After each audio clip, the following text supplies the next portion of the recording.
Mapagpalang araw po sa ating lahat. Ako nga po pala si Angel John Agner at welcome po sa aking 365 Daily Devotion ni Pastor Russell Ocampo. And ito po ay Seminary Audition. And ngayong araw po ay January 6, 2025. And ang topic po natin ay My Guardian Angels ba tayo? And ang topic po natin is Angels. And ngayong araw po, ang scripture po natin ay Hebrews 1 verse 14.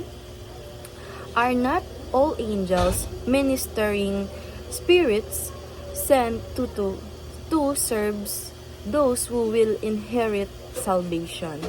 And sa Tagalog po, ano ang mga anghel kung ganon?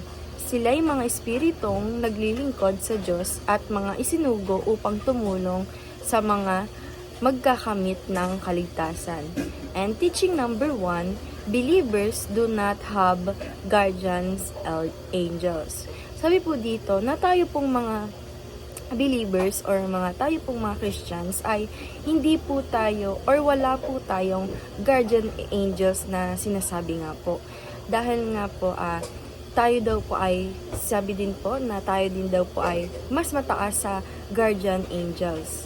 And hindi po totoo na may kasama tayo na angels sa atin araw-araw. But meron din pong part sa buhay natin na hindi po natin namamalayan na tinulungan tayo or sinamahan tayo ng ating guardian ay sinamahan tayo ng angels na naglingkod sa ating Panginoong Diyos or binigyan tayo ng tagapagligtas na angel ng ating Panginoong Diyos.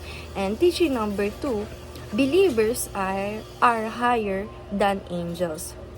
Sabi naman po dito na tayo pong believers ay mas mataas po yung tungkulin natin kesa sa mga anghel, like ang ating Diyos at ang ating Panginoong Hesukristo. At ito pong at ang ating Panginoong Hesukristo po ay siya po ay naging kapatid natin dahil tayo ay anak ng ating Panginoong Diyos, na ang ating Panginoong Hesukristo ay anak din po ng ating Panginoong Diyos at naging kapatid po natin siya. Kaya po Diyos, tayo at ang angels.